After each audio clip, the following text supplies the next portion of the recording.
जय श्री राम भक्तों।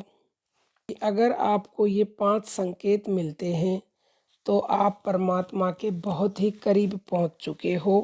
यानी कि अब वो समय आ गया है कि आपकी मनोकामनाएं पूरी होंगी। आपकी कोई भी बात होगी वो ईश्वर तक तुरंत ही पहुंचेगी। क्योंकि भक्तों, जब आप भक्ति करते हो, नाम जप करते हो, तो एक अवस्था ऐसी आती है कि नाम जप भक्ति के प्रभाव से आपकी बात ईश्वर तक पहुंच जाती है। आप ईश्वर के करीब पहुंच जाते हो, क्योंकि नाम जप के प्रभाव से आपके पाप भस्म होने लग जाते हैं, आपके मन का मैल धुलने लग जाता है। और जैसे जैसे मन का मैल धुलता है, आप ईश्वर के करीब पहुंच जाते हो, आप दिव्य होने लगते हो।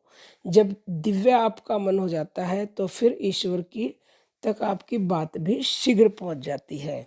तो सबसे पहला संकेत तो ये है कि जब आप कभी कहीं पर भी हो, चाहे आप पूजा अर्चना कर रहे हो या ऐसे भी, तो आपने मान लो कभी जैसे आंखें बंद की और आंखें बंद करते ही आपको अपने इष्ट के दर्शन हों, ये लगे कि सामने मेरे इष्ट खड़े हैं, मुस्कुरा रहे हैं या मुझे आशीर्वाद दे रहे हैं, किसी भी तरह से दिख सकते हैं, तो ये बहुत बड़ा संकेत है कि आपकी बात ईश्वर तक पहुंचने वाली है।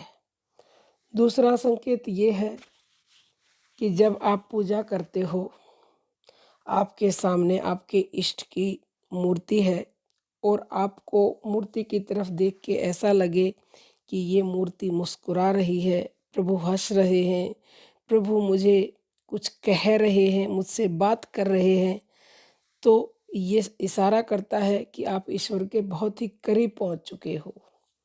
तीसरा संकेत है कि जब आप पूजा करते हो, आपने ना कोई धूप जलाई है, ना अगरबत्ती जलाई है, ना कोई गूगल लोबान जलाया है, लेकिन उसके बाद भी आपको भीनी भीनी खुशबू आती है। तो खुशबू का आना ये बताता है कि आप ईश्वर के बहुत ही करीब हो। क्योंकि जब आपके घर में किसी नकारात्मक शक्ति का वास होता है तो आपको दुर्गंध आती है, लेकिन जब सकारात्मकता बढ़ती है, ईश्वर का वास आपके घर में होता है, तो आपको खुशबू आती है। चौथा संकेत ये है कि आपको बार बार स्वप्न में या ध्यान में आपके इष्ट के दर्शन होने लगें या आपको ब्रह्म प्रकाश दिखाई देने लगे। ध्यान में आपके आज्ञा चक्र के ऊपर, थर्ड आई के ऊपर, जहाँ माताएं बहनें बिंदी लगाती हैं, वहाँ होता है आज्ञा चक्र।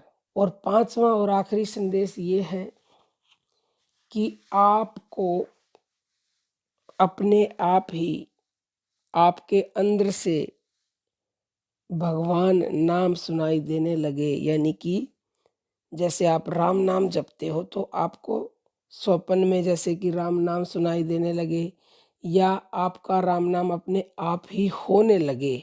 मतलब आप अपनी जीभा को रोक नहीं सकते। ऐसे कई कमेंट आते हैं भक्तों, ये वास्तव में होता है।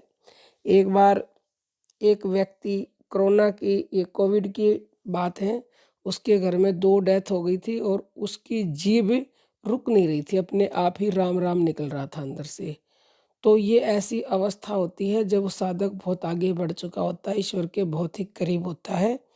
तो अगर आपके साथ ऐसा होता है तो समझ लीजिए अब आपकी इच्छाएं पूरी होंगी, जो आप चाहेंगे वो आपको मिलेगा। लेकिन भक्ति कभी भी नहीं छोड़नी है, निरंतरता से ईश्वर नाम को जपना है, क्योंकि कलयुग में एकमात्र सहारा यही है आपको दुखों से बाहर निकालने का। बाकी भक्तों, अर्जी हमारी है और मर्जी आपकी है। अब हम अपनी वाणी को विराम देते हैं। जय श्री राम भक्त।